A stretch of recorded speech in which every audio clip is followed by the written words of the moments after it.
Started na recording? Piyush, Sampath, recording है sir started? बच्चे। Okay. Yes, Okay, sir. sir. Okay. Thank you. Okay, sir. चलो stock market, future and options, या फिर और अच्छे से प्यार से बोलो तो equity and derivatives. So equity derivative में आज का कहानी क्या है? सर आज का कहानी है, हम लोग लास्ट में एक शॉर्टिंग पढ़े थे, मतलब शॉर्ट ट्रेडिंग कैसे किया जाता है और शॉर्टिंग के ऊपर का कहानी। उसके बाद निफ्टी के बारे में बात की थी कि वाई निफ्टी, मतलब निफ्टी ही क्यों, मतलब ऐसा क्या है निफ्टी में, निफ्टी का कैरेक्टरिस्टिक क्या है, निफ्टी में क्यों निफ्टी इंडेक्स में ट्रेड लिया जाता है, निफ्टी फ्यूचर ही क्यों, है ना, इवन ऑप्शंस में भी निफ्टी ही क्यों। ठीक है, सो क्यों निफ्टी, इसके बारे में ढेर सारा बात हुआ था। मोस्ट इंपॉर्टेंट पार्ट जो था कि क्यों निफ्टी, उसमें one of the main reason था कि निफ्टी के अंदर जो डाइवर्सिफिकेशन मिलता है, डाइवर्सिफिकेशन ऑफ निफ्टी जो होता है ना सर, वो बहुत वाइटल होता है। ठीक है, और डाइवर्सिफिकेशन क्या करता है ना, रिस्क को कंट्रोल करता है। अब आज मैं आपको ये डाइवर्सिफिकेशन के ऊपर समझाने के लिए एक स्पेशल डिस्कशन करूंगा। दैट इज निफ्टी क्या है, ये तो समझ में सभी को आता है, लेकिन there is a big question, sir Nifty बनता कैसे? आप लोग को बात समझ में आ रहा है सर? ऐसे मेरे पास दो टॉपिक था आज बताने के लिए। एक था फ्यूचर प्राइसिंग फार्मूला, मतलब future pricing formula in the sense, चलो मैं आपको स्क्रीन शेयर कर लेता हूँ। फ्यूचर प्राइसिंग फार्मूला मतलब स्पॉट मार्केट के साथ फ्यूचर मार्केट के स्टॉक के दाम पे डिफरेंस क्यों होता है, इसके पीछे क्या फॉर्मूला काम करता है और फॉर्मूला के पीछे लॉजिक क्या है। देखो सर, फॉर्मूला तो कुछ होता नहीं है ना, फॉर्मूला बनाया जाता है किसी पर्टिकुलर मैटर को याद रखने के लिए, लेकिन उस फॉर्मूला के पीछे कुछ बैकग्राउंड रीजन होता है और हमें एक्चुअली वो रीजन को ढूंढना पड़ता है। तो ये फ्यूचर प्राइसिंग फॉर्मूला मैं स्टार्ट करने वाला था, बट मुझे लगा कि फ्यूचर प्राइसिंग में जाने से पहले एक बार निफ्टी रिलेटेड कुछ बातें कंप्लीटली हो जाना चाहिए। Nifty in the sense index, ठीक है। और क्योंकि एनआईएसएम सिलेबस के अंदर भी ये बहुत वाइटल पार्ट है सर, मतलब इक्विटी डेरिवेटिव में इंडेक्स कंस्ट्रक्शन मेथोडोलॉजी। ठीक है, ये मतलब सेबी चाहते हैं कि एक इक्विटी एडवाइजर को इतना तो नॉलेज होना चाहिए कि इंडेक्स क्या है और इंडेक्स को कैसे बनाया जाता है, मतलब निफ्टी 50 कैसे बनता है, सेंसेक्स 30 कैसे बनता है, ठीक है, या फिर निफ्टी 500 कैसे बनता है, कोई भी उठा लो सर, कोई भी उठा लो, कोई भी पर्टिकुलर इंडेक्स उठा लो आप, मतलब एनएससी के ऊपर बेस करके, बीएससी के ऊपर बेस करके, अगर इंडियन मार्केट छोड़ के अगर बाहर का कोई भी मार्केट में जाना चाहते हो वहां चले जाओ, डजेंट मैटर, है ना। अल्टीमेटली इंडेक्स तो बनेगा और इंडेक्स के ऊपर बेस करके कैंडल्स बनेगा और उस कैंडल्स के ऊपर बेस करके एनालिसिस बनेगा, एनालिसिस के ऊपर बेस करके मार्केट में ट्रेडिंग बनेगा। ये तो नॉर्मल है मार्केट का, रोज की कहानी है ना, रोज की कहानी सर। सर सर इस रोज की कहानी के पीछे का कारण समझा दो। ओके सर, ये रोज की कहानी, इंडेक्स कैसे बना, किस तरह से बना, ये सारा बात अभी करना है आपसे। ठीक है, जैसे ये गूगल फाइनेंस पे थोड़ा दिखा रहा हूँ आपको। देखो सर, दुनिया भर में जो टॉप लेवल मार्केट्स है, ठीक है, टॉप टॉप मार्केट्स है, जैसे कि US markets, Europe markets, Indian markets, currencies, crypto, futures. ठीक है, तो मैं अगर इंडिया, अगर मैं सिर्फ यूएस, यूरोप और इंडिया का ही बात करूं, ठीक है, तो इंडिया के अंदर आपको टॉप मार्केट में Nifty 50, Sensex, Nifty bank, Nifty IT and S&P BSE small cap, ठीक है, और भी है, ठीक है, और भी है, बट ये एक जस्ट एक मेजर इंडेक्स माना जाता है सर। और सबसे मेजर अगर किसी का नाम लिया जाए तो that is Nifty 50, no doubt. ठीक है, तो मैं आज आपको यही चीज थोड़ा बताने जा रहा हूँ सर। ये इनको फिर से ज्वाइन नहीं हो रहा है, ये भगवान क्या होता है, ये जरूर माइक्रोसॉफ्ट का ही कुछ प्रॉब्लम है, क्योंकि बार बार होना मतलब ये अच्छा बात नहीं है सर। मुझे अभी जेन्युइनली कुछ करना पड़ेगा जिन लोगों का ऐसा प्रॉब्लम हो।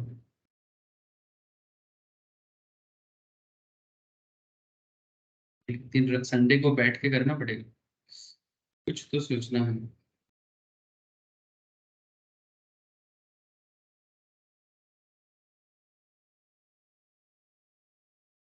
देखो, तो मैं जो बेसिकली आपको कहना चाहता हूँ कि चाहे वो निफ्टी 50 हो, चाहे सेंसेक्स हो, चाहे निफ्टी बैंक हो, व्हाटएवर, जिसको उठाना है उठा लो sir.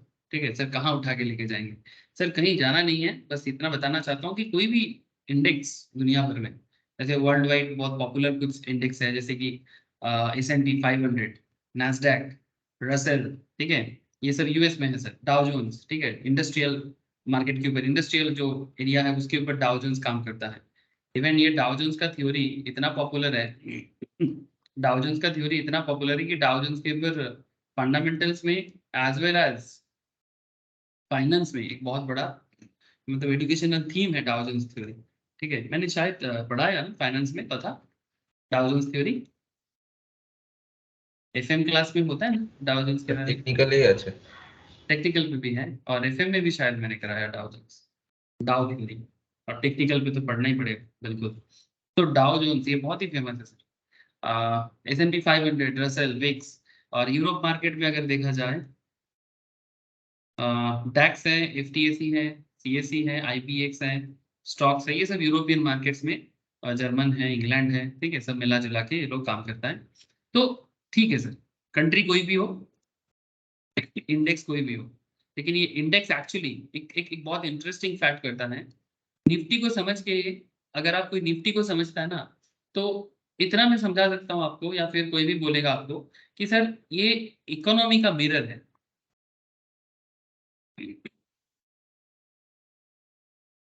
Mirror of our economy. Mirror क्यों सर? मिरर इसलिए, जैसे मिरर हम लोग आईने में क्या देखते हैं? खुद को देखते हैं।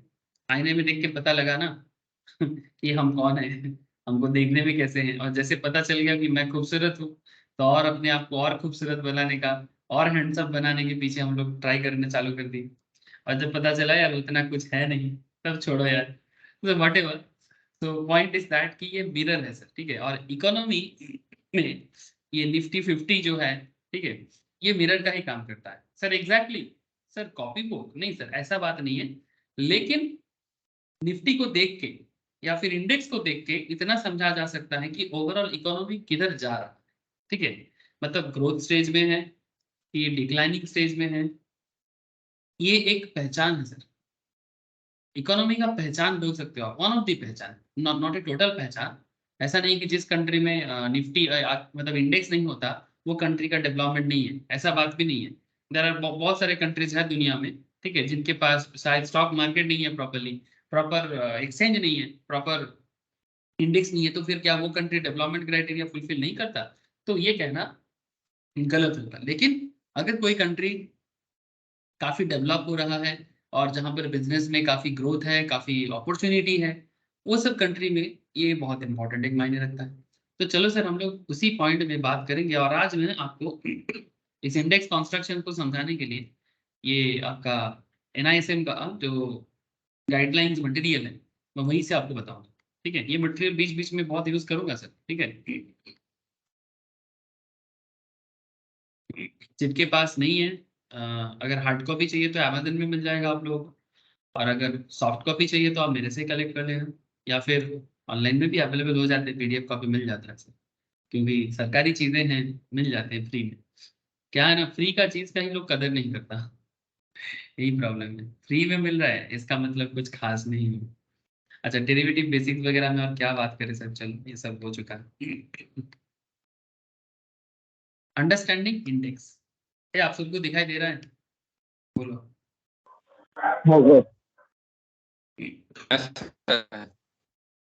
मतलब आज तो सर हम लोग S&P बन जाएंगे सर। S&P मतलब सर, S&P मतलब स्टैंडर्ड एंड पुअर। मतलब कोई गरीबी की बात कर रहे हो सर? अरे ना रे बाबा, अरे ना रे बाबा ना। ये देखो यहाँ पर आपको S&P दिख रहा है। S&P मतलब स्टैंडर्ड एंड पुअर जो है ये कंपनी है, क्या करता है सर? ये इंडेक्स बनाते हैं सर। निफ्टी भी ये इसके लिए भी एक कंपनी है, नेशनल स्टॉक एक्सचेंज के साथ एक कंपनी है जो इंडिया का ही एक कंपनी है जो मिल के काम करते हैं, CNX CRISIL, mostly CRISIL and Nifty दोनों मिलकर करते हैं, और फिर नाम होता है CNX निफ्टी, ऐसे करके नाम आता है ना, आप लोग देखे होंगे। यूएस मार्केट में भी S&P काम करते हैं, ये देखो। जो S&P आप इंडियन मार्केट में देख रहे हो वही S&P आप यूएस मार्केट में भी देखते हो। तो ये S&P है कौन सर? ये S&P और कोई नहीं, एक कंपनी है, ठीक है, जो बेसिकली रिसर्च कंपनी है, ठीक है, रेटिंग एजेंसी है S&P। चलो दिखाते हैं आपको S&P के बारे में। सर इसके बारे में दिखा के क्या होगा?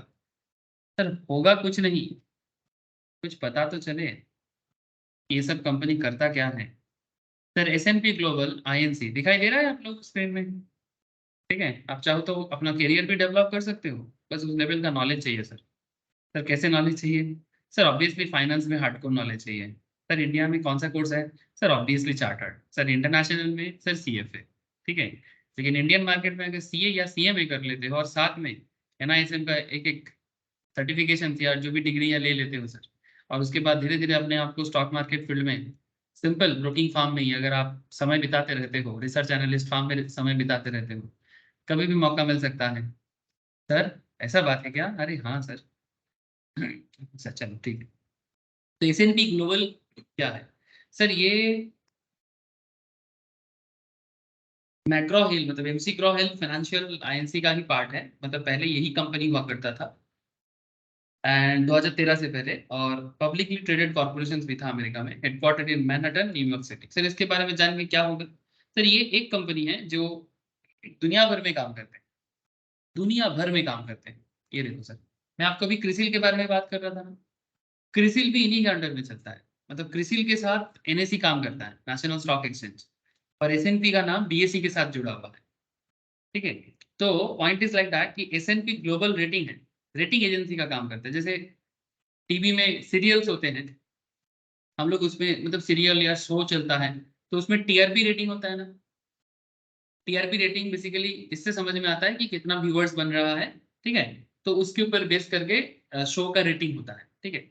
और उसके ऊपर बेस करके कौन सा शो को प्राइम टाइम में दिया जाएगा, कौन सा शो को मतलब किस टाइम पे अलॉट किया जाएगा, एडवर्टाइजमेंट का कॉस्ट भी वो लोग डिसाइड करता है। जिसका TRP हाई है वो शो में एडवर्टाइजमेंट कॉस्ट भी हाई हो जाता है। सर छोड़ो सर, एडवर्टाइजमेंट लाइन में या TRP टीवी शो में बात नहीं करना, लेकिन मैं आपको बात करने जा रहा हूँ S&P के बारे में। सर S&P एक ग्लोबल रेटिंग एजेंसी है बेसिकली, ये रेटिंग देता है। सर रेटिंग मतलब, सर रेटिंग मतलब credit worthiness of the market. Now what is credit worthiness? तो ये तो ग्लोबल मैटर में बात करता है। जैसे इंडियन इकोनॉमी के बारे में जब ये अपना ओपिनियन प्रोवाइड करता है, इंडियन इकोनॉमी के बारे में जब ये अपना ओपिनियन प्रोवाइड करता है, तो बेसिकली ये इंडियन स्टॉक मार्केट के ऊपर ओपिनियन देता है। मतलब ये सब एक पैरामीटर है कि आप निफ्टी को पहले अगर पहचान लेते हो, आप सेंसेक्स को पहचान लेते हो। अच्छा निफ्टी को पहचानना है तो फिर निफ्टी में क्या देखना है? सर निफ्टी में जो टॉप 50 कंपनीज है आप उन्हें देख लो। अगर आप निफ्टी का टॉप 50 कंपनीज को पहचान लेते हो, if you understand the credit worthiness of the Nifty 50 companies, then you can easily understand the how economy will behave in upcoming future. So ये one of the parameter है, बिल्कुल one of the parameter है कि Nifty आज कैसा behave कर रहा है। और निफ्टी का बिहेव डिपेंड करता है निफ्टी के 50 कंपनी के बिहेव पे, जिसको हम लोग स्टॉक मार्केट में ट्रेडर लोग सारा दिन बैठे बैठे देखते रहते हैं। ये उनका एक डाइवर्सिफिकेशन चार्ट है, ठीक है, डाइवर्सिफाइड चार्ट है सर, जिसमें एक कंपनी नहीं सर, निफ्टी 50 के अंदर इंडिया के टॉप टॉप 50 कंपनी इसमें अपना लिस्ट में अपना नाम लिखा के रखा है। ऐसे वो अपने मर्जी से नाम नहीं लिखा सकता, सेबी जिनको परमिशन देगा वही यहाँ पर आ सकता है, जिनका सारा का सारा मतलब लीगल फॉर्मेलिटीज पूरा हो, मार्केट कैपिटलाइजेशन का जो भी कॉन्सेप्ट है वो पूरा हो, ठीक है। तो they are basically top market capitalize company in the market, जिनका free float market capital high है, वही निफ्टी 50 में अपना जगह नॉर्मली बनाया है। इसके बारे में तो मैं बेसिक्स ऑफ स्टॉक मार्केट में भी बात किया, लेकिन वहां पर मैंने थोड़ा कम बात किया। हाँ बोलो, যদি बोलो ইন सर बोलो। ফিউচার ধরুন মানে একটা কোনো স্যার ইন ফিউচার ধরুন কোনো বড় কোম্পানি এলো অনেক ক্যাপিটাল নিয়ে, তো তখন কি নিফটিতে তারা চান্স পেতে পারবে সেই ক্ষেত্রে? ऑब्वियसली क्यों नहीं, ऑलवेज তো एक তখন के তো স্যার बाद তাহলে निफ्टी 50 50 में থেকে 51 হয়ে যাবে।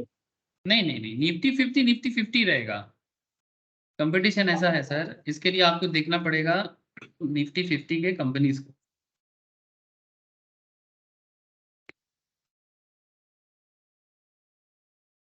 NSE के साइट पे जाने से आपको निफ्टी 50 का पूरा डिटेल्स नजर आता है, ठीक है, कि कौन सा कंपनी है। और ये मैं पहले भी आप लोगों को दिखा चुका हूँ, है ना, पहले भी आप लोगों के साथ में इसको, स्क्रीन अभी चलता रहेगा, बहुत बार दिखाऊंगा आप लोगों को शायद, लेकिन आपको मैं यहाँ पर व्यू में जाके निफ्टी 50 के साथ साथ निफ्टी नेक्स्ट 50 देख सकते हो आप, मतलब ये पीछे है लगा क्या? हुआ है।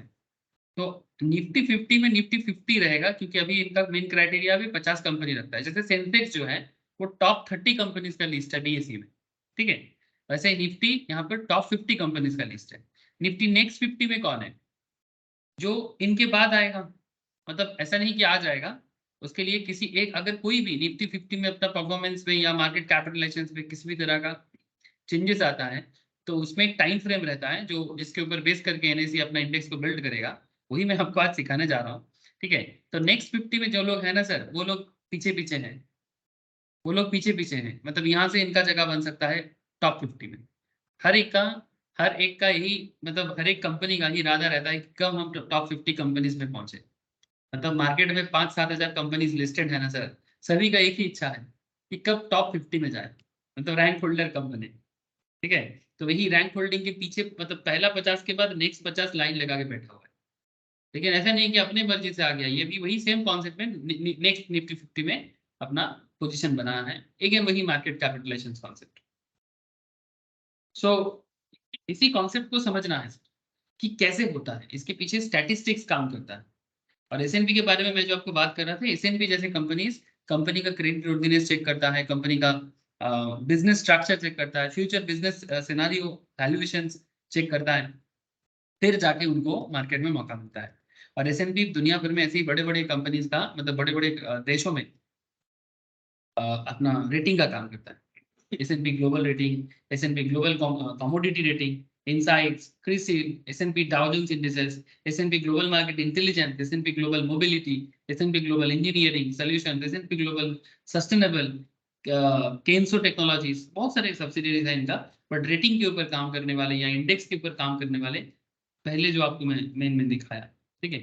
सर ज्यादा और नॉलेज चाहिए आप क्रिसिल के साइट में जाके चेक करो, मैं आपको जितना जरूरी था अभी बता दिया सर, ठीक है।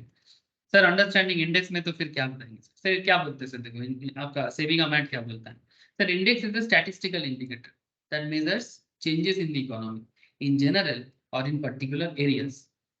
In case of the financial markets, an index is a portfolio of securities that represents a particular market or a portion of the market. Index क्या है? Index एक particular market है. Index is a particular market or portion of the market. ठीक है? मतलब इसमें एक company भी हो सकता है, इसमें 50 कंपनी भी हो सकता है, इसमें 500 कंपनी भी हो सकता है। आप जैसे अपना इंडेक्स को बिल्ड करना चाहते हो, वो आप बना सकते हो। सभी इंडेक्स का अपना अपना कैलकुलेशन मेथोडोलॉजी है, and usually in expressed in terms of change from a base value।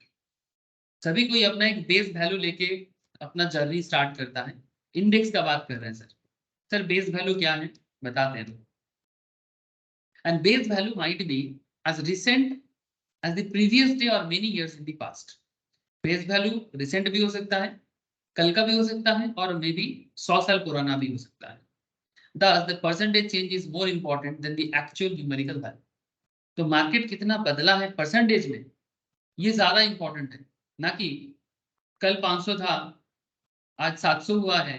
इससे भी बड़ी बात है कि मार्केट कितने परसेंटेज में बदला है।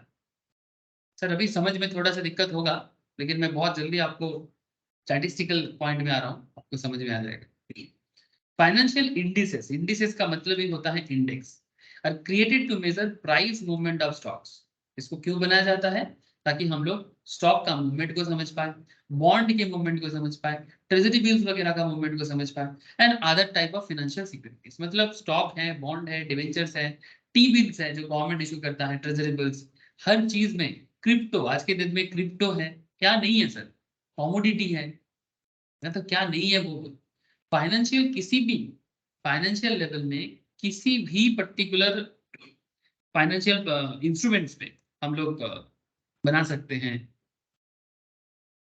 इंडिसेस। जैसे यहाँ पर करेंसी के ऊपर है, करेंसी में US dollar INR, euro INR, INR JP मतलब आपका जेपीवाई मतलब जापान येन, ठीक है, जीबीपी मतलब great Britain pound and Indian rupees.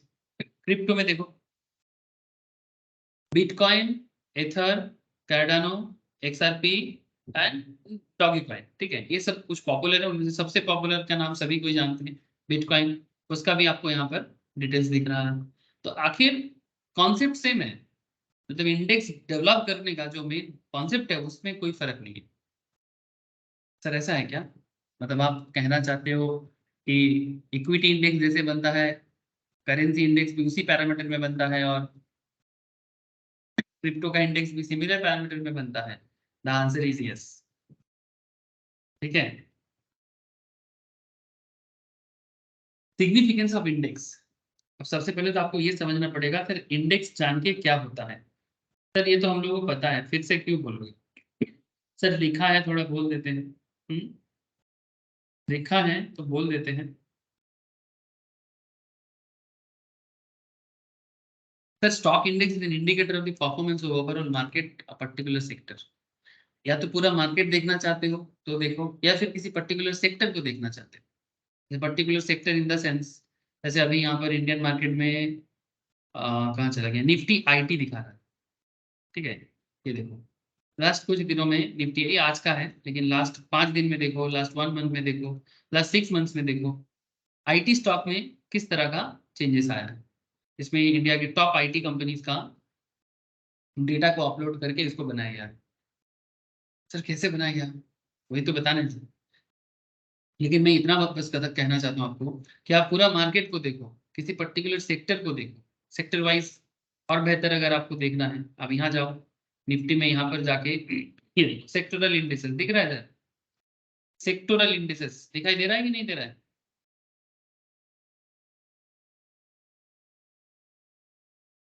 अरे हाँ या ना?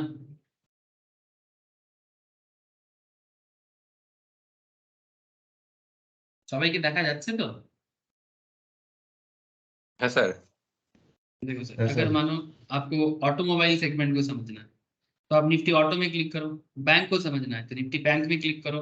ठीक है, निफ्टी एनर्जी में क्लिक करो, फाइनेंशियल सर्विस में क्लिक करो, एफएमसीजी में क्लिक करो, Nifty IT, Nifty media, Nifty metal, Nifty pharma, Nifty PSU bank मतलब सरकारी बैंक, रियल्टी मतलब real estate, Nifty private bank. अलग अलग इंडेक्स है सेक्टोरल टाइप में। किसका देखना चाहते हो, किसका देखना चाहोगे बोलो? फाइनेंशियल सर्विस, एनर्जी, एफएमसीजी, चलो एफएमसीजी। एफएमसीजी पे मैंने क्लिक किया तो इंडिया का टॉप एफएमसीजी कंपनीज का लिस्ट आ गया जिनको निफ्टी में जगह मिला है। Emami, Tata consumer, McDowell, Dabur, Colpal, Marico, Radico, Godrej, Procter and Gamble, Hindustan Unilever, UBL, Britannia, ITC, Nestle, BBL. समझे सर? ये सब मेन मेन कंपनीज है, इन्हीं का प्रोडक्ट हम लोग पूरा भारत में देखते हैं ज्यादातर, ज्यादातर। ठीक है, घर घर में इन्हीं का पैकेज रहता है, घर घर में चाल दाल आटा तेल, हाँ खाने का चीज साबुन। एफएमसीजी मतलब क्या, fast moving consumable goods, package products. Package product का मार्केट है इनका। इनके बिजनेस में एक स्पेशलिटी ये होता है कि इनका बिजनेस ऑलवेज चलता रहता है। ठीक है, तो आप किसी पर्टिकुलर सेक्टोरल इंडेक्स देखना चाहते हो तो सेक्टोरल देखो। थीमेटिक इंडेक्स भी होता है, थीमेटिक, जिसमें निफ्टी कमोडिटी है, निफ्टी इंडिया कंजम्पशन पैटर्न के ऊपर भी है, सीपीएसी है, इंफ्रास्ट्रक्चर है, एमएनसी है, ग्रोथ सेक्टर 15 है। जैसे जैसे मतलब अलग अलग थीम बना जा रहा है। ठीक है, आप अपने अपने थीम के हिसाब से भी आजकल मार्केट में ट्रेड ट्रेड कॉन्सेप्ट बनाया जा रहा है सर, इन्वेस्टमेंट कॉन्सेप्ट बनाया जा रहा है। ठीक है, आदर्श में भी है, ईटीएफ है, गोल्ड ईटीएफ है, निफ्टी 50 ईटीएफ है। म्यूचुअल फंड कंपनीज तो इसके बारे में काफी एडवर्टाइजमेंट करते हैं। ठीक है, so what is the point sir? Sir ये हर चीज में नॉलेज है, लेकिन हाँ मेन कॉन्सेप्ट अगर पता चल गया ना, आप किसी भी चीज को क्रैक कर सकते हो, कोई भी पैटर्न को क्रैक कर सकते हो अगर आपका बेस स्ट्रांग है। मुश्किल यही है कि हम लोग बेस को वीक रख देते हैं और इसलिए ना बाद में आधे से ज्यादा चीज समझ में नहीं आती। तो बेस को स्ट्रांग करो। देखो सर, तो ना पॉइंट इज, तो इंडेक्स का सिग्निफिकेंस क्या हो गया, आपको किसी पर्टिकुलर कंपनी के बारे में जानना है वो भी इंडेक्स में पता चलेगा, और अगर पर्टिकुलर सेक्टर के बारे में जानना है वो भी इंडेक्स से पता चलेगा। मतलब ओवरऑल इंडियन बिजनेस किधर है, ये किसी पॉलिटिशियन के मुंह से नहीं सर। इसको जानना है तो मार्केट में जाओ। ठीक है, पॉलिटिशियन तो अपने हिसाब से बात करेगा, है ना? It serve as a benchmark for portfolio performance. ठीक है, it serve as a benchmark for portfolio performance. Manage portfolio, belonging either to individuals or mutual funds. Use the stock index as a measure for evaluation of their performance. तो basically क्या है, ये benchmark है for portfolio performance. Manage portfolio belonging either to individuals और mutual funds use the stock index as a measure for evaluation of their performance. Sir what is the meaning of this? Sir तौथा ने मेरे को कल एक portfolio share किया था. क्या नाम था तौथा पोर्टफोलियो जो क्या नाम में शेयर था तेरा? टैक्सेस बोल के पराग पारेख सर. पराग पारेख. अच्छा मुझे भी मिला. म्यूचुअल फंड नहीं दिखाने आ रहा है सर, बेंचमार्क दिखाने आ रहा है. म्यूचुअल फंड नहीं बताना है. एक साथ सब बता दें, चालू कर दें. मैं भी पागल, आप भी पागल, फिर हम लोग गाना गाएंगे पागल प्रेमी दीवाना. हाँ, नहीं बनना है पागल प्रेमी. अरे मेरा बैटरी डाउन हो गया, 1 मिनट सर, भूल गया था चार्ज का बटन दबाना. अच्छा कहाँ चला गया बेंचमार्क? ये देखो दिख रहा है बेंचमार्क. टियर 1 बेंचमार्क था निफ्टी 500 और एडिशनल बेंचमार्क है निफ्टी 50. सर क्या मतलब है इसका?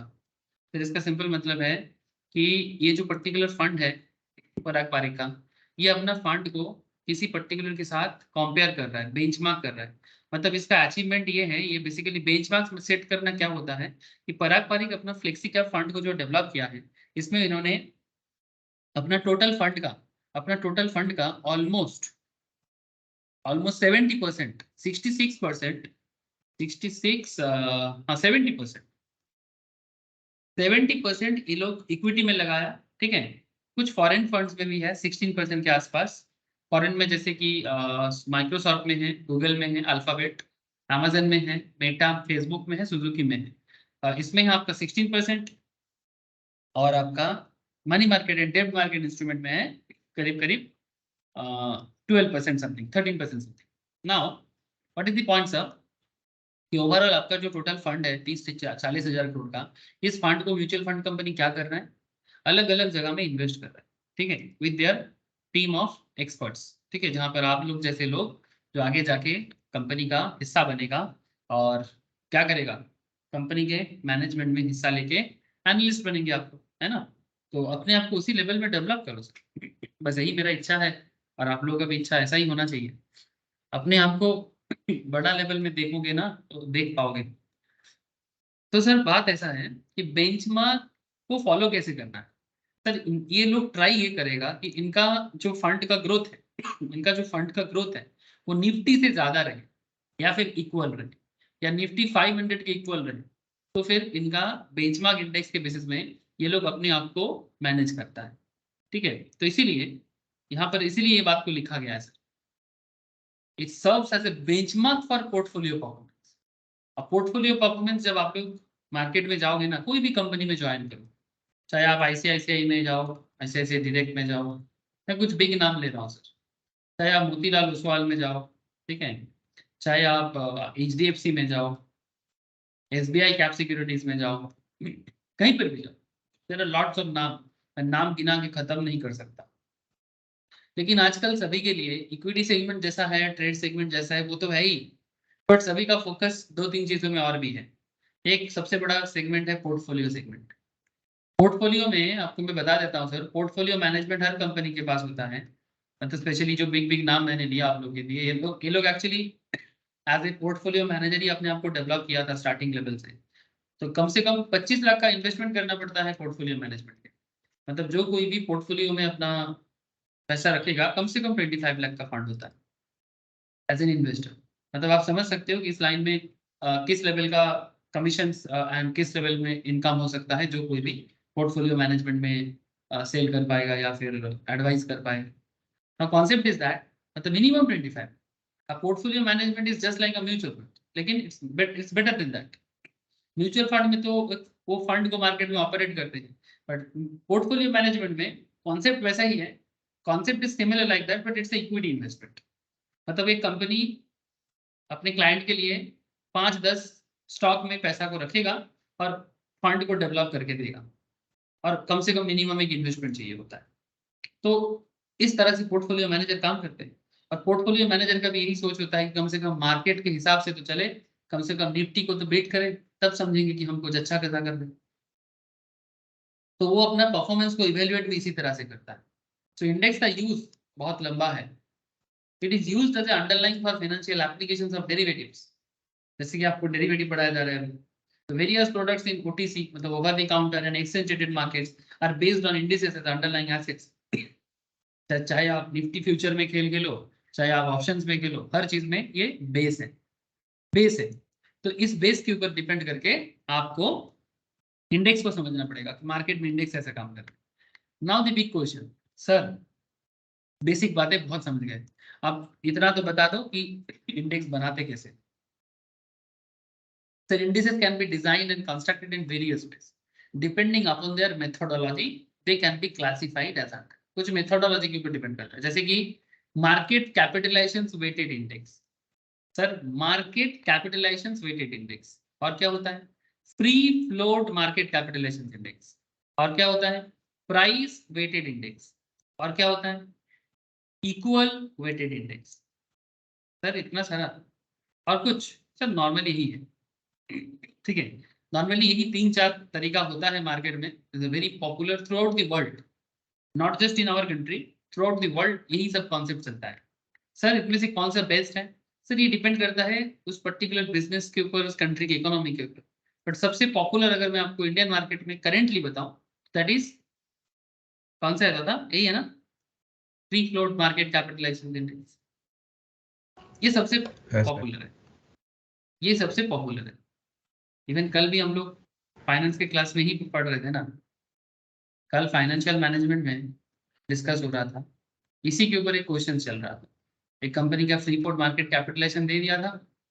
जो लोग एडवांस फाइनेंस के ऊपर नॉलेज गैदर करना चाहते हैं वो लोग नॉर्मली सीए में तो पढ़ना ही पड़ेगा सर, बट काफी लोग ऐसे भी होते हैं जो अपना मतलब, देखो मेरा एक सिंपल फंडा है, whether you want to be CA और not, but you must have a knowledge like a CA. CA बनना है नहीं बनना है डजंट मैटर, बट नॉलेज तो इतना रखना चाहिए ना। तो इसीलिए बहुत लोग सिंपल फाइनेंस का भी क्लासेस करता है, और इसको करने से फायदा भी है, बहुत फायदा है, क्योंकि ultimately overall market hardcore finance से ही चलता है, हार्डकोर फाइनेंस। ठीक है सर, तो ये फ्री फ्लोट मार्केट कैपिटलाइजेशन पे कल ये क्वेश्चंस कर रहे थे। अच्छा अब बात क्या है सर, अब बात ऐसा है कि हम लोग थोड़ा कैलकुलेशन सीखेंगे, चलो सीख लेते हैं। सर मार्केट कैपिटलाइजेशन को समझ जाओगे ना तो फ्री फ्लोट भी समझ जाओगे। So in this method of calculations, each market is given weight according to its market capitalizations. So higher the market capitalizations of a constituent, मतलब कंपनी का जितना मार्केट कैपिटलाइजेशन हाई होगा, higher it is its weight in the index, index में weight उतना high होता है। Market capitalization is the market value of a company, market value of a company.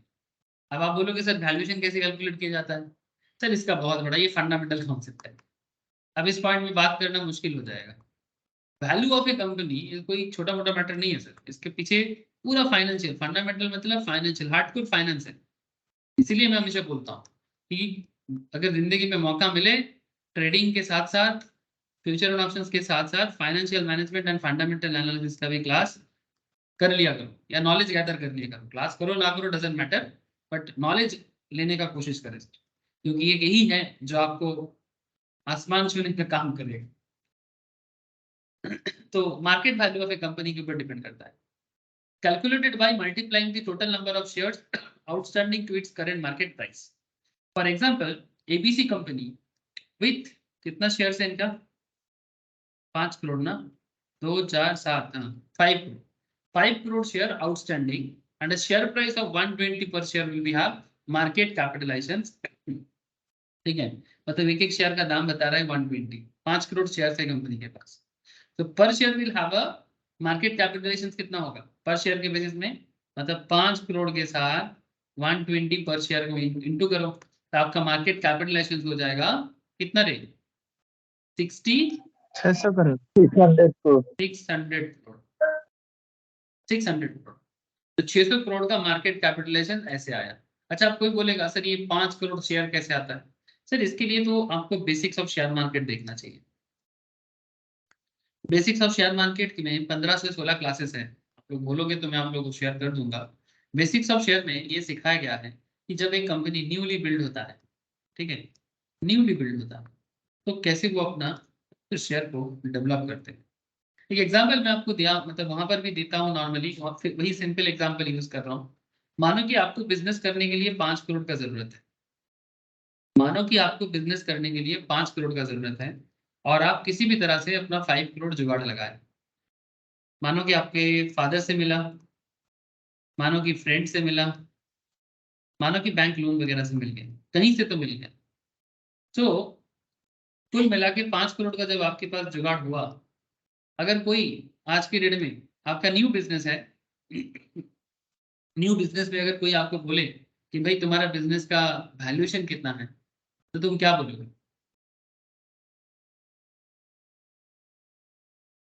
Hello. आपको अपने फादर से, फ्रेंड से, bank loan से कुल मिला के 5 करोड़ का जुगाड़ हुआ। अच्छा, ये 5 करोड़ कैसे जुगाड़ किया आपने? क्योंकि आपको जो बिजनेस सेट करना था, आपका जो बिजनेस सेटअप था, उसमें जो ऑब्वियसली आपका 5 करोड़ का जरूरत था। ऐसा थोड़ी ना होता है कि विदाउट एनी बजट आप उतर गए मार्केट में। हाँ, जैसे बंगाली में हम लोग बोलते हैं ना, ना ढाल ना तरोवाल निधि नाम सर्दर, है ना। मतलब बिना ढाल का, बिना तरोवाल का, हाँ, आप कैसे मैदान में उतरोगे? तो आपको बजट बना के आना चाहिए कि आप क्या बिजनेस करने आ रहे हो, आपका क्या खर्चा है। नहीं 10,000 दे दो, नहीं 10 लाख दे दो, नहीं 10 करोड़ दे दो, अरे भाई कितना दे दो, पहले वो तो बता दो। सो जितना आपका सेटअप कॉस्ट लगेगा, उसी के हिसाब से setup cost, marketing cost, product cost, जो भी आपको बिजनेस करने के लिए इनिशियल स्टेज में लगता है, उसी के हिसाब से आप मार्केट में पैसा जुगाड़ करोगे, है ना। तो जितना आपने जुगाड़ लगाया वही आपका वैल्यू बनता है स्टार्टिंग में। स्टार्टिंग वैल्यूएशन सही होता है। तो अगर 5 करोड़ आपका स्टार्टिंग वैल्यूएशन है, तो 5 करोड़ ही आपका वैल्यूएशन है। अच्छा सर, इसको शेयर में कैसे कन्वर्ट करेंगे? इसको शेयर में कैसे कन्वर्ट करेंगे? सर, इसको शेयर में कन्वर्ट करने का बड़ा सिंपल तरीका है। सर, आप अपने कंपनी का फेस वैल्यू कितना रखना चाहते हो एक शेयर का? एक शेयर का फेस वैल्यू कितना रखोगे? सर, एक स्टैंडर्ड रेट लगते हैं ना, 10 टका। 10 टका चलेगा ना सर? हाँ। तो सर 5 करोड़ को अगर आप 10 से डिवाइड कर दोगे, तो शेयर कैपिटल आ जाएगा। 5 करोड़ आपका टोटल बिजनेस में टोटल शेयर कैपिटल था, उसको अगर आप 10 टका के डिवाइड कर दो, तो नंबर ऑफ शेयर हो जाएगा कितना? बोलो। 50 लाख। 50 लाख। 50 लाख शेयर। अब मार्केट में जब कंपनी अपना शेयर इशू करके पैसा रेज करेगा, इसी 50 लाख शेयर से ही करेगा। तो ये 50 लाख शेयर एक ही बार में इशू कर देगा क्या? कर सकता है। 50-50 कर सकता है कि अभी 25 लाख करेगा, बाद में 25 लाख करेगा। सर, ये 5 करोड़ का वैल्यूएशन चेंज हो सकता है, हाँ बिल्कुल। मानो आपका बिजनेस आज में 5 करोड़ का वैल्यूएशन है, कल अगर आपके बिजनेस में कोई आपका फ्रेंड पैसा लगाना चाहता है, जैसे कि आप लोग आजकल देखते हो ना, शो चलता है, क्या शो है, नाम का शो का नाम? Shark tank. हाँ, shark shark tank tank. Sir. Thank you sir. हाँ, ये जो शार्क टैंक आजकल आप लोगों को दिखा रहे हैं, हम लोग तो सर 8 7 8 10 साल से पढ़े जा रहे हैं यही बातें, कि अगर आपका फ्रेंड आपको बिजनेस में इन्वेस्ट, मतलब उसको दिलचस्पी आ गया, रुचि आ गया, और आपको उसको भी लग रहा है कि आपके साथ जुड़ के उसका अच्छा होगा, तो वो चाहता है कि आपके बिजनेस में 1 करोड़ इन्वेस्ट करेगा। ठीक है। तो आप भी उनको बोलते हो कि ठीक है, मेरे को भी 1 करोड़ का जरूरत है, पर 1 करोड़ के बदले आप उनको मानो 10% स्टेक देना चाहते हैं, बट वो बोल रहे नहीं, 1 करोड़ के बदले हमें 20% स्टेक चाहिए। ठीक है। सो 1 करोड़ का वैल्यू अगर 20% है, तो 100% का वैल्यू कितना होगा? मतलब 20% इक्वल्स टू 1 करोड़, तो 100% कितना हो जाएगा? 5 करोड़। 5 करोड़। तो तब तो ये इक्वल लेवल में आ गया ना सर, तो इसको थोड़ा और बढ़ा दो। ठीक है, बिजनेस का वैल्यूएशन ग्रोथ कैसे होता है, इसको इसको तुम लोग एक काम करो, न्यू बिजनेस है ना, 40% करो। अगर दोस्त आपको बोलते हैं कि हमें 40% स्टेक चाहिए 1 करोड़ के बदले, अब हिसाब लगाओ कि 40% का वैल्यू अगर 1 करोड़ है, तो 100% का वैल्यू कितना हो?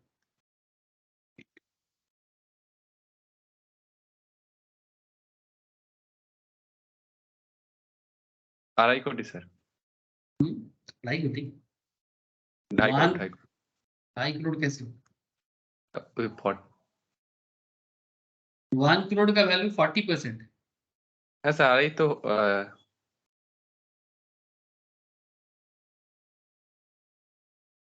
40% 1 কোটিতে তো 80% 2 কোটি আর 20% 50 লাখ 2.5 কোটি। 2.5 কোটি হচ্ছে, তো তাহলে কমাতে হবে ना तो वैल्यूएशन। 2.5 कोटी 2.5 कोटी बच्चे, तब तो वैल्यूएशन को कम करना पड़ेगा। 1 करोड़ के बदले अब एक काम करते हैं, अच्छा इसको 10% करके देखो तो कितना हो रहा है, 10 करोड़ होगा ना। 10 कोटी सर। 10 करोड़। अब ठीक है, अब एग्जांपल सही बना है। मानो कि 1 करोड़ के बदले अगर आपका फ्रेंड आपसे 10% स्टेक मांग रहा है, या फिर आप उसको बोल रहे हो कि ठीक है 1 करोड़ हम एक्सेप्ट करेंगे पर बदले में आपको 10% देंगे, तो बिजनेस का ओवरऑल वैल्यूएशन बन जा रहा है 10 करोड़, क्योंकि 10 करोड़ में 10% तो 1 करोड़ होगा ना, 10 करोड़ का 10% होगा तो 1 करोड़ होगा। तो आप उनको 10% देना चाहते हो अपने बिजनेस का, लेकिन बदले में 1 करोड़ ले रहे हो, तो ओवरऑल बिजनेस का वैल्यूएशन 5 करोड़ से बढ़ के 10 करोड़ हो गया। इतना देर से बिजनेस का वैल्यूएशन 5 करोड़ हो रहा था, बट अब बिजनेस का वैल्यूएशन देखो 10 करोड़ हो गया। सर इस पर्टिकुलर सिस्टम पे थोड़ा बहुत प्रॉब्लम होता है, ठीक है, लेकिन हल्का सा डिप्रिसिएशन वगैरह करके एडजस्टमेंट करके ऑलमोस्ट ऐसे ही आता है कि 10 करोड़ ना भी हो, ठीक है, अगर 10 करोड़ ना भी, 10 करोड़ से ज्यादा भी हो सकता है अगर प्रीमियम वैल्यू हो गया तो जितना बिजनेस में प्रीमियमिटी वैल्यू आता है, जैसे कि रिसेंट लेवल में जोमेटो का वैल्यूएशन, फ्लिपकार्ट का वैल्यूएशन, पेटीएम का वैल्यूएशन इसी तरह से ग्रो किया है। ये जो वैल्यूएशन आजकल जो बाइजूस का वैल्यूएशन, जो भी कंपनी का वैल्यूएशन नजर आ रहा है इसी तरह से ग्रो किया है, वो फ्यूचर डिपेंड करके कि इसका फ्यूचर कितना मार्केट एक्वायर कर सकता है और कितना कस्टमर एक्वायर कर सकता है, मार्केट में खाली जगह कितना है, ठीक है, तो प्रोबेबल 10 इयर्स की बेसिस में वो एक टारगेट बना के वैल्यूएशन करते हैं। एक अलग चर्चा है, it's a totally different discussion point, मैं ज्यादा डिटेल्स में जा नहीं पा रहा हूँ सर, क्योंकि ये फंडामेंटल में डिटेल्स मौका मिलता है मुझे बात करने का।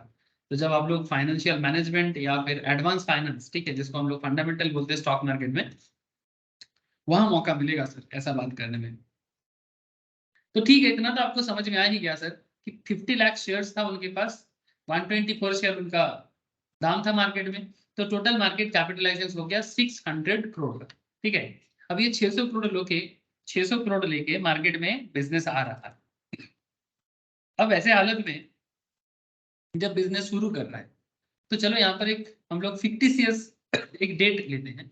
Late us understand the concept with the help of an example. There are 5 stocks in an index. मानो कि मार्केट में अभी 5 ही बिजनेस है मार्केट में, ठीक है, बहुत ही स्टार्टिंग दिन का बात है, तो ज्यादा कंपनी नहीं है। आज आज अगर हम लोग एनएससी को देखते हैं तो ऑलमोस्ट 2000 से लेके 2500 अप्रोक्स कंपनी एनएससी में आना जाना कर रहा है, मतलब लिस्टेड है, ठीक है।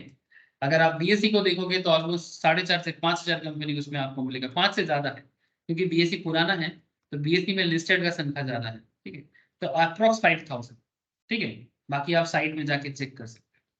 तो ठीक है, हम लोग एकदम 5-7 हजार कंपनी के भी बैठे क्या करने, छोड़ो ना सर, 5 कंपनी ले लेते हैं। तो हम लोग मान के चलते हैं जैसे फेस वैल्यू स्टॉक का जैसे 10% होता है, ऐसे एक इंडेक्स का मिनिमम वैल्यू क्या लेने से अच्छा रहेगा, मिनिमम एक स्टॉक का फेस वैल्यू हम लोग स्टैंडर्ड रेट में 10% लेते हैं, तो एक इंडेक्स का वैल्यू मिनिमम कितना लेने से अच्छा रहेगा, 100,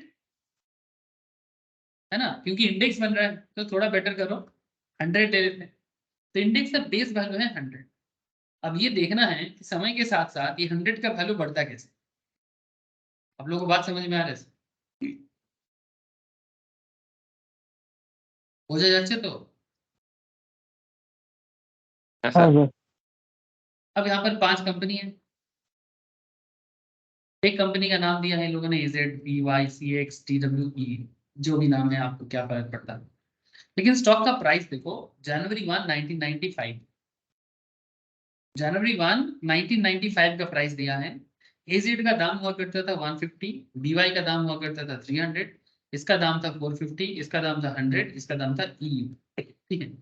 सर ये दाम इनके बिजनेस के ऊपर डिपेंड करके ये लोग डिसाइड किया है, ठीक है, जो अकाउंट्स करके आता है sir, business valuations, market premium, ये स्टॉक का वैल्यू है, इंडिविजुअल स्टॉक का वैल्यू है। सर नंबर ऑफ शेयर्स, कितना नंबर ऑफ शेयर्स इनके पास है, इन लैक्स में है, इनका 20 लाख शेयर्स।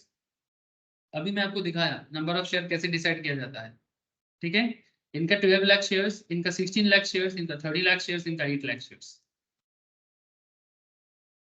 लेकिन आज का मार्केट बता रहे हैं सर, यहाँ पर ये मार्केट प्राइस आज का स्टॉक प्राइस है 150 का शेयर अभी 650 चल रहा है, 300 का 450, 450 का 600, 100 का 350 एंड 250 का 500।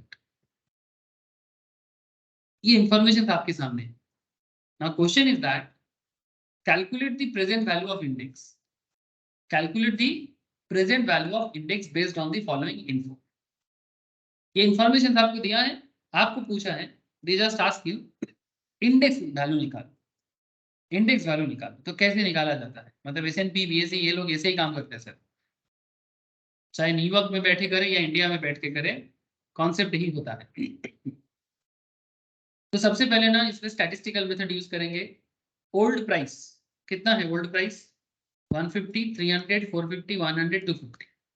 Shares in lakhs 20, 12, 16, 38। ये जस्ट डेटा को लिया गया है यहाँ से, ये दोनों डेटा को लिया गया है। अब इसका वेटेज करना है। सर वेटेज कैसे करेंगे? सर वेटेज ऐसे कैलकुलेट किया जाता है, प्रोपोर्शनेट करके, रेशियो प्रोपोर्शन करके निकालोगे सर। जैसे कि ओल्ड कैपिटल का अगर टोटल करोगे तो कितना होगा सर? मतलब 150 इंटू 20, ये सब इंटू करके आ गया ना।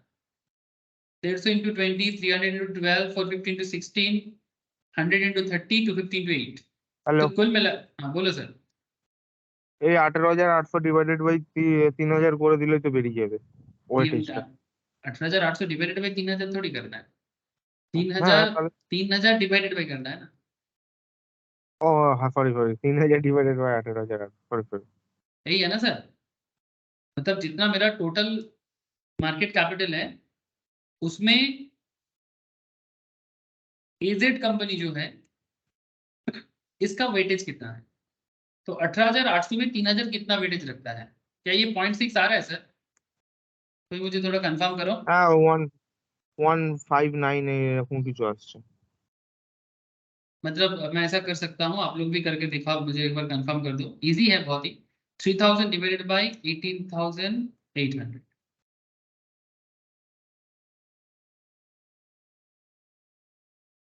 .159, दैट मीन्स 0.16।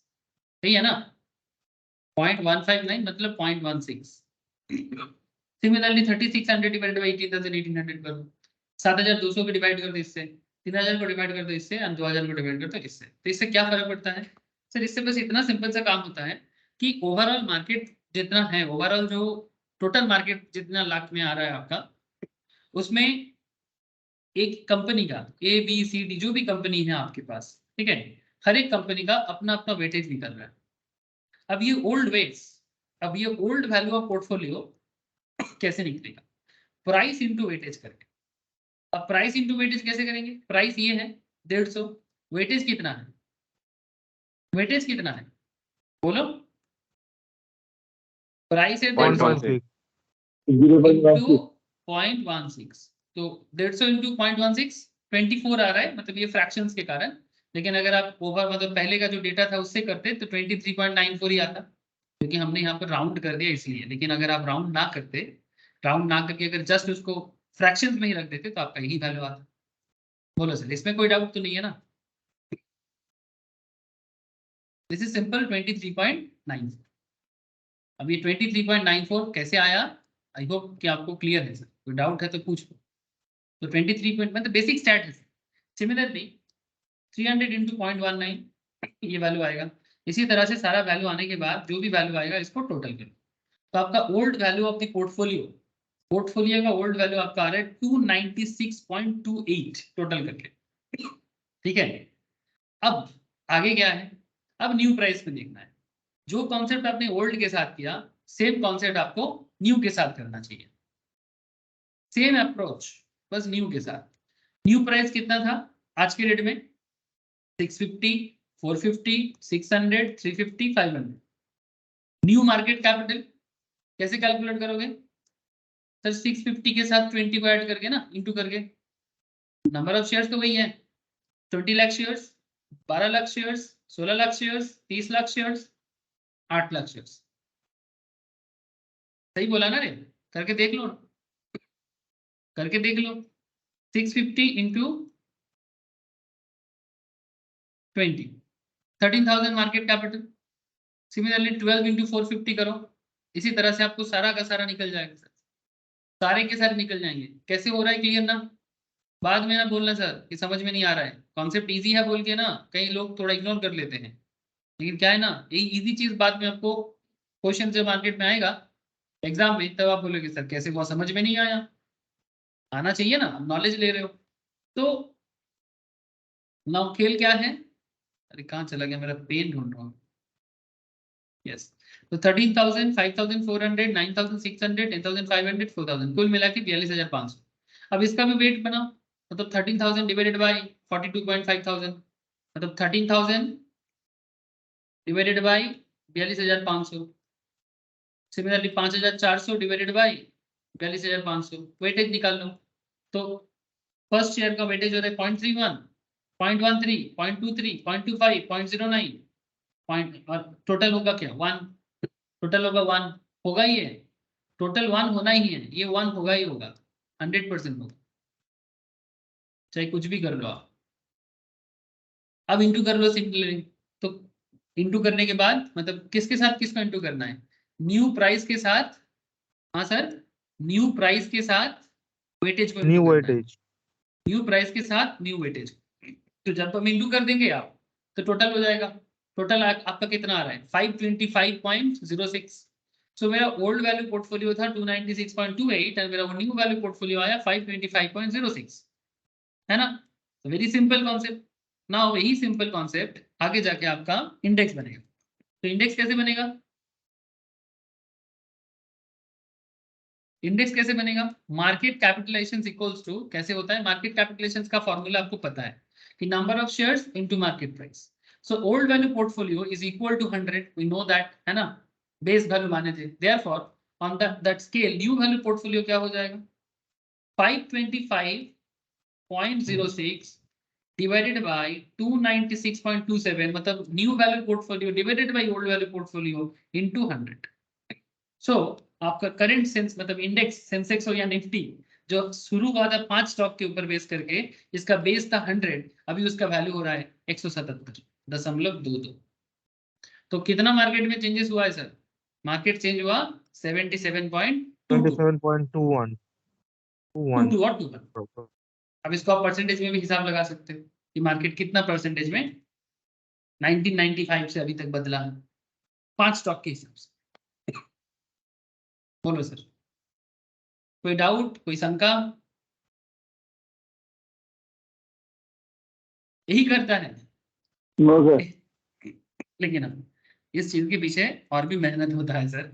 यहाँ पर आपको कंपनी का शेयर प्राइस दे दिया था, कंपनी का कैपिटल दे दिया था, बट रियल लाइफ में आपको सारे कंपनी का डेटा को क्या करना है, रिट्रीव करना है, फिर वहां से कंपनी का डिटेल्स निकालना है, फिर जाके आप ये कॉन्सेप्ट को बिल्ड कर सकते हो। हम लोग इसको रेडीमेड ले लिए, हम लोग इसको रेडीमेड ले लिए, बट रियल लाइफ में ये रेडीमेड नहीं होता है सर, आपको कैलकुलेट करके यहाँ पर इस पर्टिकुलर पॉइंट में आना पड़ता है। इसी तरह से सेंसेक्स कभी अपना जर्नी चालू किया था या निफ्टी कभी अपना जर्नी चालू किया था, है ना। जैसे अभी अगर आप निफ्टी को देखते हो तो निफ्टी का वैल्यू, निफ्टी कितना जा रहा है सर, सर निफ्टी जा रहा है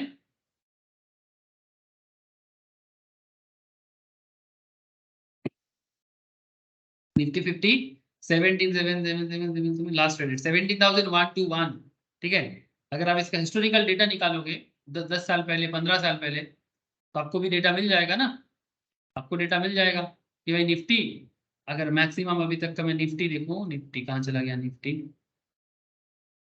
2000 के पास का भी टाइम देखो तो 890 में कभी चल रहा था। जनवरी 1 1999 में निफ्टी का वैल्यू था 890, 890, वहां से आज निफ्टी है 17,127 में या 125 में, जो लाइव मार्केट में चेंज हो रहा है।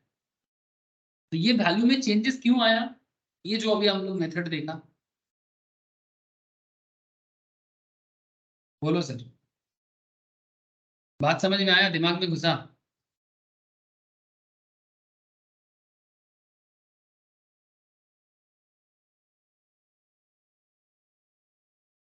अरे हाँ या ना, माथा में गया कि नहीं गया। हाँ सर। हाँ सर। तो ये जो मेथड आपको मैं बताया ये एक्चुअली मार्केट कैपिटलाइजेशन मेथड है। पहले पहले यही मेथड अपनाया जाता था, सेंसेक्स निफ्टी इसी डिजाइन से बनता था। तो क्या आजकल नहीं बनता है? नहीं सर, आजकल थोड़ा इम्प्रोवाइज कॉन्सेप्ट है जिसका नाम है free float market capitalization. Market weighted method मतलब market capitalization weighted method and free float market capitalization में लिटिल बिट डिफरेंस है। In various business, equity holding is divided differently among various stakeholders. मतलब जो भी बिजनेस का equity holding होता है उसको अपने शेयर होल्डर के बीच में डिवाइड कर दिया जाता है। जैसे कि कुछ प्रोमोटर के हाथ में होते हैं, कुछ इंस्टीट्यूशंस के हाथ में होते हैं, कुछ कॉर्पोरेट्स के हाथ में होते हैं, कुछ इंडिविजुअल्स के हाथ में होते हैं। हेलो, ध्यान से बात को समझना, बहुत वाइटल बात कर रहा हूँ। मतलब ये सब बातें समझोगे तो बहुत जोर का, नहीं समझ पाओगे तो जिंदगी भर समझ में नहीं आएगा। अगर मैं किसी भी कंपनी का आपको डेटा बताऊं, अच्छा अगर मैं अदानी का ही शेयर होल्डिंग पैटर्न आपको दिखाता हूँ,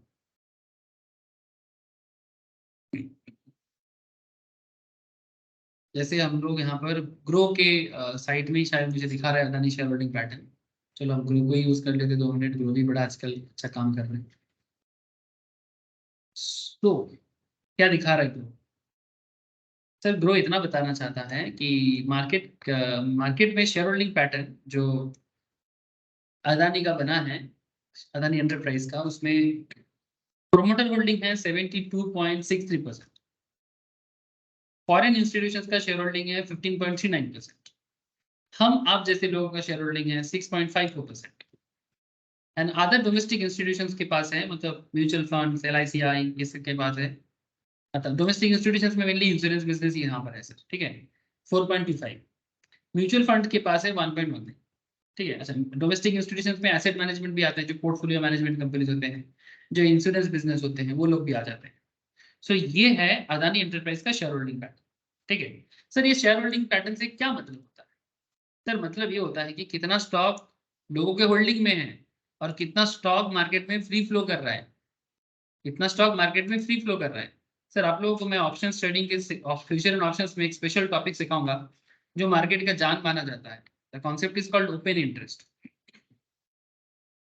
ये एकदम एग्जैक्टली डिटो होल्डिंग के ऊपर बेस करके नहीं है, बट काइंड ऑफ दैट। जब कोई ऑप्शन में कॉन्ट्रैक्ट लेता है, आपको जब यहाँ पर आऊंगा मैं आपको डिटेल्स में बताऊंगा, जब कोई फ्यूचर या ऑप्शंस में कॉन्ट्रैक्ट लेता है तो कॉन्ट्रैक्ट में पोजीशन लिया हुआ बंदा कितना है?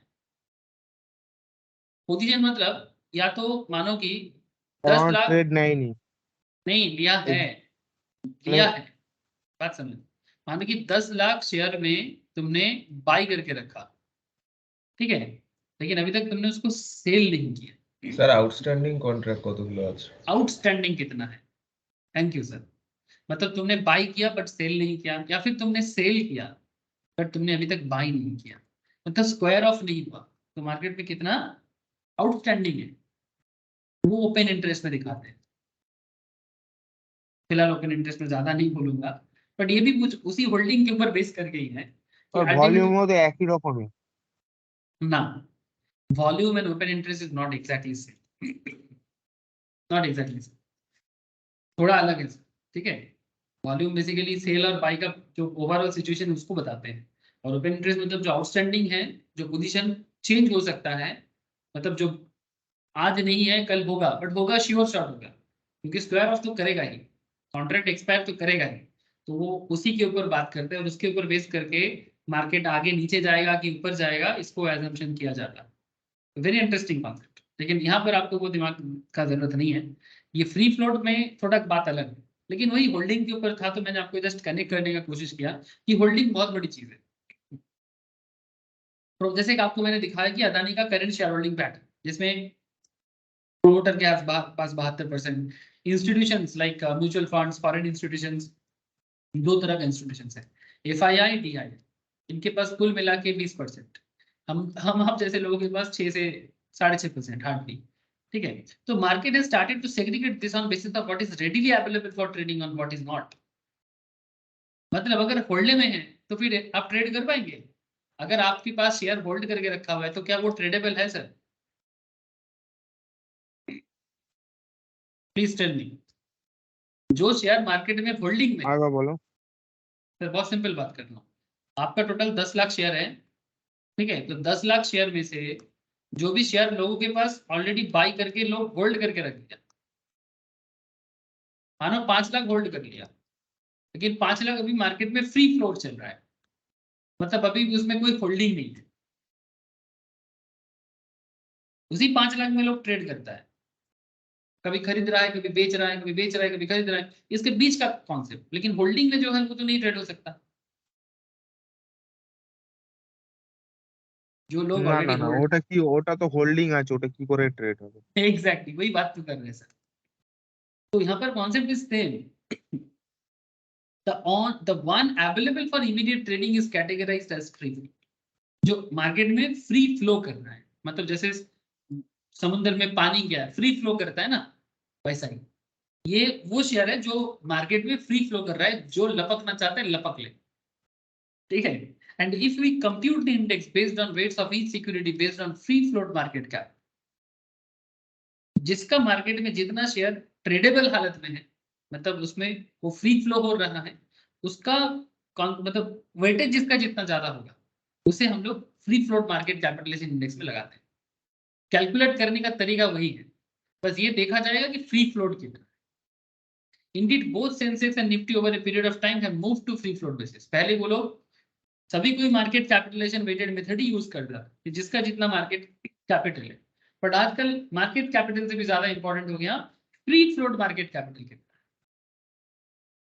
इसलिए सेंसेक्स 40 हो, इंडेक्स हो, ठीक है, मल्टी मेट्रोपॉलिटन स्टॉक एक्सचेंज हो, जो भी, सभी कोई अपना मार्केट कैपिटलाइजेशन को फ्री फ्लोट बेसिस में ही करता है, मतलब जो मार्केट में ट्रेडेबल, जो होल्डिंग में नहीं है, उसके बेसिस पे जिसका जितना हाई होगा उसका वेटेज उतना हाई होगा, जिसका जिसका वेटेज कम होगा उसका वेटेज नीचे जाएगा। ओवरऑल निफ्टी 50 में जगह बनेगा कि नहीं बनेगा डिपेंड करता है, ऑब्वियसली जो बड़ा कंपनी है उसके नंबर ऑफ शेयर ज्यादा है, नंबर ऑफ शेयर ज्यादा है, कैपिटल ज्यादा है, तभी वो फ्री फ्लोट में भी ज्यादा रख पाएगा, सिंपल बात है, जिसकी जिसमें बाइंग सेलिंग ज्यादा होता है। इसीलिए इसीलिए निफ्टी 50 स्टॉक में ही लोग ट्रेड करते हैं। अगर इंडेक्स को छोड़ दिया जाए तो निफ्टी 50 में ही लोग क्यों करते हैं, या बैंक निफ्टी में ही क्यों करते हैं, क्योंकि इसका free float market capitalization high होता है, और फ्री फ्लोट हाई होने के कारण मार्केट में लिक्विडिटी होता है, मतलब आप बाई करोगे तो आपको सेलर मिलेगा, आप सेल करोगे तो बायर मिलेगा, तो सब एक दूसरे से क्या है सर, कनेक्टेड है। ये है मार्केट के पीछे का साइंस।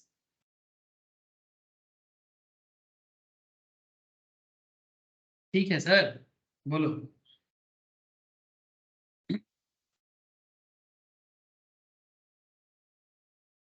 क्या रे, বোঝা যাচ্ছে কি যাচ্ছে না? है सर। सिमिलरली और भी कुछ मेथड है दुनिया भर में, और भी जगह में यूज किया जाता है, बहुत इन्फ्लुएंस है इसका भी, प्राइस वेटेड इंडेक्स। एग्जाम में सवाल हो सकता है इसलिए मुझे तो बताना पड़ेगा। Stock index in which each stock influence the index in proportion to its price, stocks with a higher price will be given more weight and therefore will have a greater influence over the performance of the index। ये भी एक concept, जिसका price ज्यादा होगा वो market को ज्यादा influence कर पाएगा प्राइस के बेसिस पे, सिंपल तरीका है। सिमिलरली आपको दे देगा, वही कॉन्सेप्ट यूज करना है, कैलकुलेशन टेक्निक में ज्यादा डिफरेंस नहीं है, बट यहाँ पर प्राइस को मेनली ध्यान दिया जाएगा ना कि कैपिटल, ठीक है। A B C D E 5 company है, स्टॉक प्राइस कभी 150 300 450 100 250 था, अभी 650 450 600 से 50 500 हो। अब इसका वेटेज कैसे कैलकुलेट करोगे, इसको बोलते हैं प्राइस वेटेड इंडेक्स, ठीक है, जो कैपिटल नहीं लेगा हम, सिर्फ प्राइस को देखेगा। तो सिंपल, आपको कैपिटल को इनटू नहीं करना है, और क्या, कैपिटल को इनटू नहीं करना है, सिर्फ स्टॉक प्राइस को टोटल करो तो 1250 आता है ओल्ड को, ये ओल्ड वाला है। अब आउट ऑफ 1250 ए कंपनी का शेयर का वैल्यू कितना है 150, तो शेयर का दाम है 150, तो 150 डिवाइडेड बाय 1250, तो वेटेज निकल जाएगा 0.12। Similarly 300 divided by 450 divided by 100 divided by 250 divided by, आपका वेटेज मिल जाएगा, ओवरऑल 1 है। फिर इसको प्राइस वेटेड प्राइस, ठीक है, प्राइस वेटेड प्राइस कैसे आएगा, 150 इंटू 12 करो, मतलब 0.12, 150 इंटू 0.1 कितना हुआ 18, 300 into 0.24 72, similarly 450 into this 162, 100 into 0.08 8, 250 into 0.2 50, overall कितना हो जाएगा 310। सर ये हो गया old price weighted price. Similar concept में आज का कर लो, प्राइस वेटेड प्राइस आएगा 532, तो कैलकुलेट क्या करना है प्राइस वेटेड इंडेक्स, ठीक है। सो वी इक्वेट 310 टू 100, तो हम लोग कभी 100 में थे, अब सॉरी कभी हम लोग 310 में थे, तो आज हम लोग 532 में पहुंचे, हमारा बेस था 100 का, तो कैलकुलेशन कैसे होगा 532 आज है, 310 कल था, और उसको इक्वेट करना है 100 के ऊपर बेस करके। सो कभी 100 थे इसीलिए, तो उसके साथ में आपको क्या करना है इक्वेट करना है, तो आपका करंट वैल्यू आएगा 171.73 समथिंग करके देखो। Dow Jones industrial average and Nikkei 25 to 25 इसी तरह से वेटेज किया जाता है। डाउ जोन्स या निक्की को इसी तरह से किया जाता है। ये जो डाउ जोन्स आपको मैं यूएस में दिखा रहा था, हेलो दिख रहा है ना सर, ये डाउ जोन्स इसी तरह से आज भी होता है, निक्की भी इसी तरह से। निक्की कहाँ का था,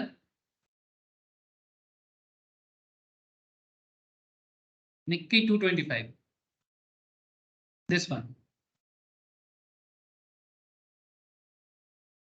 जापान का है, जापान का, ठीक है। आज भी प्राइस वेटेड इंडेक्स को यूज करते हैं, तो डिपेंड करता है कौन क्या इंडेक्स को यूज करेगा, सबका अपना अपना मेथोडोलॉजी है, ठीक है। इंडियन मार्केट आजकल फ्री फ्लोट को करता है, इसके पीछे अपना लॉजिक होता है उसका, ठीक है। तो ये मेन कॉन्सेप्ट होता है इंडेक्स मेथोडोलॉजी, मतलब इंडेक्स डेवलप करने। और एक other equal weighted index, equal weightage में क्या होता है, इसमें no distinction between large and small company, company बड़ा है ना छोटा है doesn't matter, both of which are given equal weightage. The value of the index is generated by adding the price of each stock in the index and dividing them by the total number of stocks. Sir ये क्या होगा, sir सबको equal मौका मिलेगा, मतलब weightage सबका equal लिया जाएगा। जैसे ए स्टॉक, बी स्टॉक, सी स्टॉक, डी स्टॉक, ई स्टॉक, सबका प्राइस है, नंबर ऑफ शेयर्स है, आज का प्राइस है। अब इसको अगर इक्वल वेटेड इंडेक्स कैलकुलेट करने के लिए बोला जाए, तो इसमें बड़ा छोटा मैटर नहीं करता, सब एवरेज में आएगा। कैसे करना average, simple concept, it's very simple concept. पहले आप ओल्ड का टोटल जितना सारा है, हाँ सब पहले टोटल ओल्ड प्राइस को प्लस करो, डिवाइडेड बाय 5 शेयर में नंबर डिस्ट्रीब्यूट ऑफ करो, हाँ तो पर शेयर का एवरेज प्राइस हो जाएगा 250, और इस 250 को 100 के बेसिस में इक्वेट करना है, क्योंकि बेस वैल्यू 100 है। सिमिलरली करंट लेवल प्राइस को भी 650, 450, 600, 650, 500 5 शेयर में डिस्ट्रीब्यूट कर दो, एवरेज शेयर का दाम है 510, ठीक है। अब इसे भी आपको क्या करना है, सिंपल 510 आज का है, 250 पुराना, ठीक है, और इसको 100 के साथ इक्वेट करो, तो आपका वैल्यू हो रहा है 204। तो आपका जर्नी स्टार्ट हुआ था 100 से, लेकिन आज आपका इंडेक्स का वैल्यू है 200। This is called equated index, ठीक है, इक्वल वेटेज इंडेक्स। इसमें कौन बड़ा है कौन छोटा है डजंट मैटर, कंपनी बड़ा है कि छोटा है मैटर नहीं करता, सबको एक एवरेज में डाल दो, क्योंकि बड़ा का भी बड़ा छोटा अल्टीमेटली एवरेज में आ गया, इक्वल वेटेड इंडेक्स। बोलो सर, आई होप क्लियर, ठीक है, क्लियर तो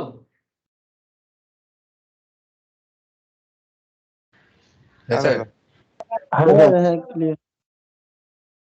Similarly, attributes of an index. Index का क्या है sir? Index it should reflect the market behavior.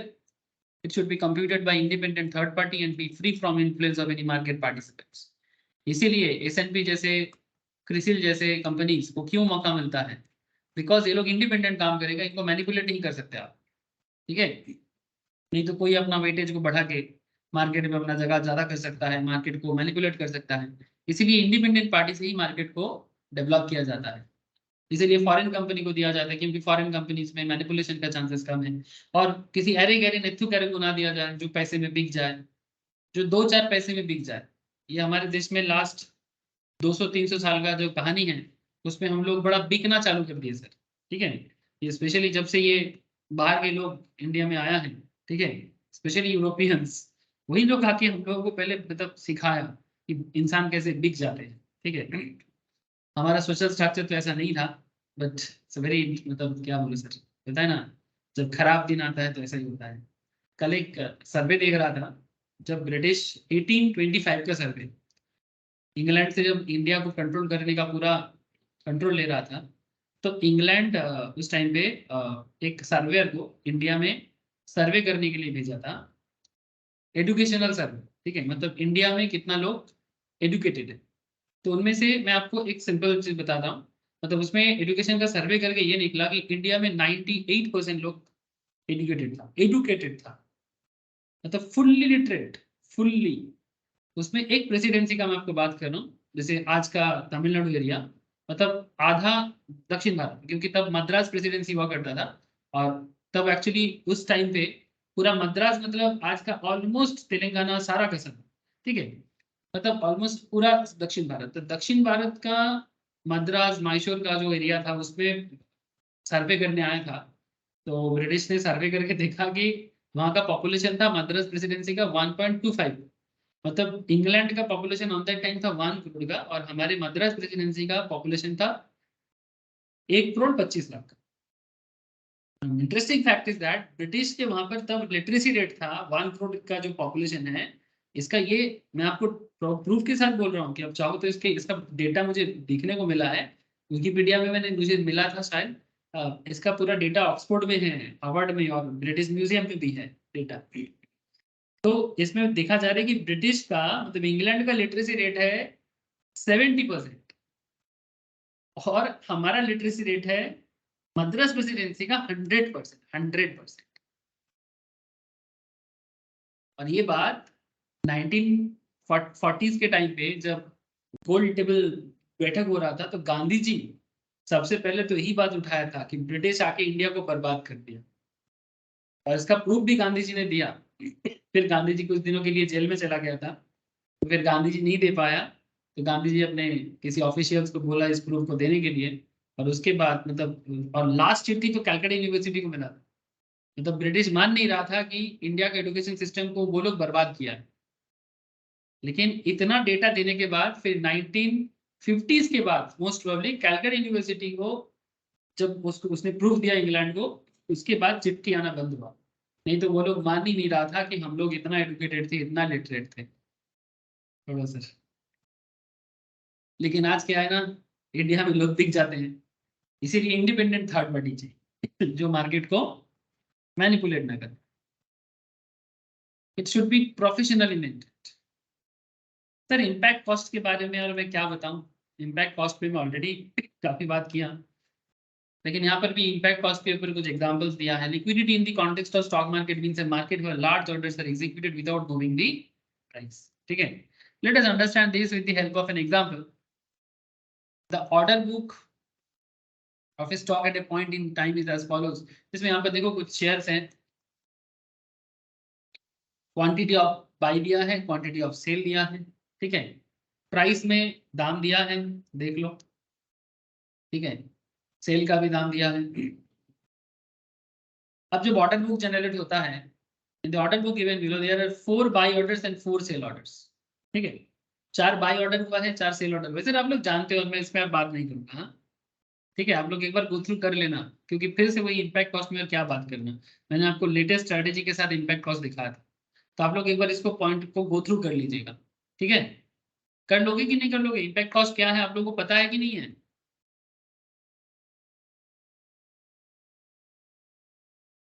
Yes sir, ideal price, actual price, ठीक है।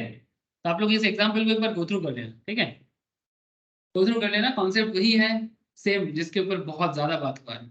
एक ओल्ड मेथड भी बोला था, और जो न्यू मेथड आया है वो भी मैंने आपको शेयर कर दिया। अच्छा, index management, index management, index construction, index management is a very important thing sir. Index management मतलब सिंपल इतना बात है जो मैं आपको स्टार्टिंग में बोल रहा था, A good index is a trade-off between diversification and liquidity. एक अच्छा इंडेक्स डाइवर्सिफाई होगा, मतलब उसमें वैराइटीज ऑफ स्टॉक रहेगा, मतलब इतना डाइवर्स होगा, जैसे Indian culture is very diverse. हमारा लैंग्वेज, हमारे देश में अलग अलग लोगों का खान पान मतलब फूड हैबिट्स, हमारे पहनावा, ठीक है, हमारे बोल, सबसे बड़ा चीज हमारा लैंग्वेज, ठीक है, हर चीज में डाइवर्सिटी है, फिर भी हम यूनिटी है, ठीक है। नहीं सर, सच में यूनिटी है। वो कुछ भड़काऊवादी होते हैं जो यूनिटी को नष्ट करते हैं, बट यस, हम लोग काफी यूनाइटेड होके ही रहते हैं, ठीक है। ये कुछ फॉरेन बात है जो हमारे यूनिटी को नष्ट करने के लिए ऑलवेज हमारे पीछे लगा है, ठीक है। सो इसको कोई कर नहीं पाएगा सर। इंडिया को बर्बाद करना मतलब वो एक डॉन मूवी में था ना सर, मतलब नामुमकिन नहीं, मतलब असंभव है सर, नामुमकिन ही है सर। तो जो भी है, तो एक डाइवर्सिफिकेशन ऐसा होना चाहिए ना, मतलब जो स्टॉक में जान डाले, ऐसा डाइवर्सिफिकेशन जो ट्रेड ऑफ करे। ट्रेड ऑफ मतलब जीरो से हीरो को ट्रेड ऑफ बोलते हैं।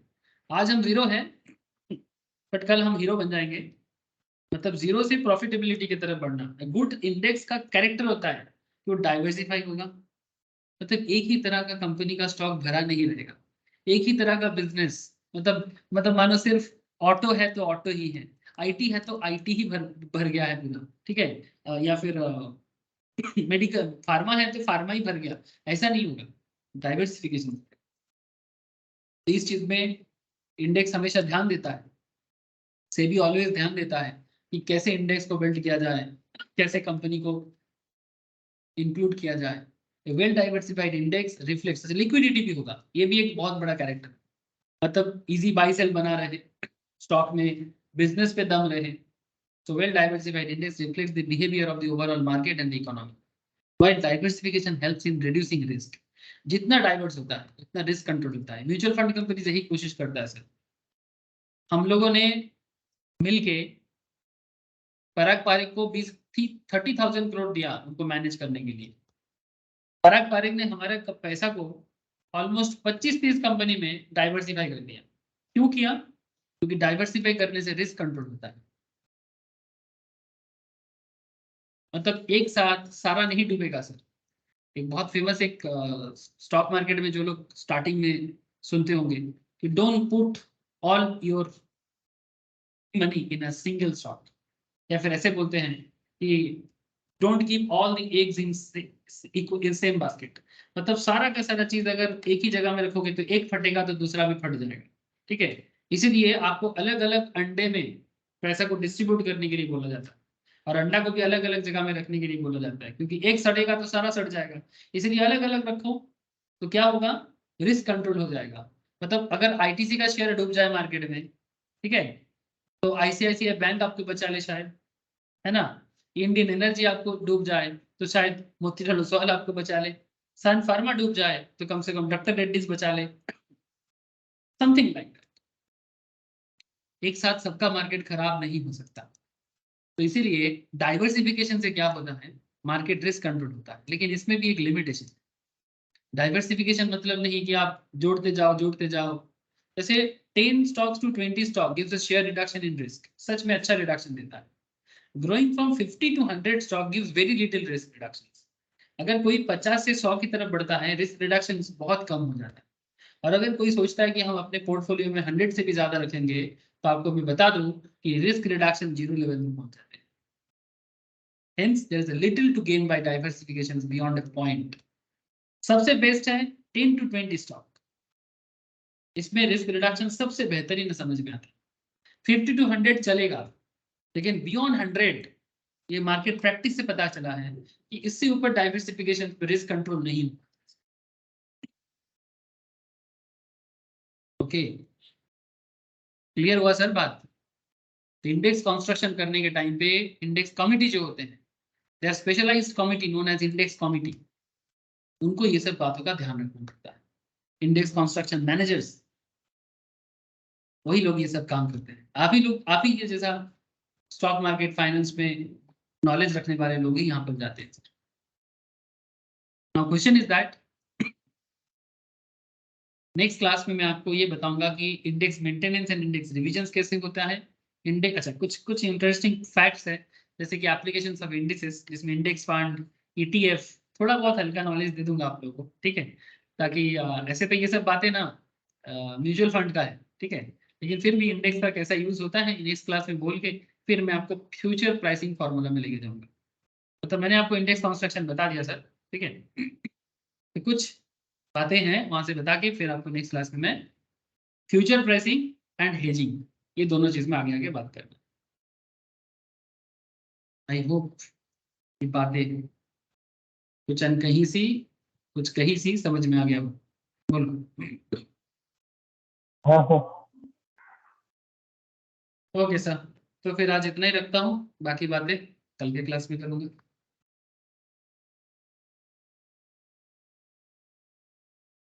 ओके दादा, बाय। ओके टाटा। हाँ सर, मैम की क्लास राखी कराई? सर। हाँ एक्स्ट्रा मैम क्लास क्लास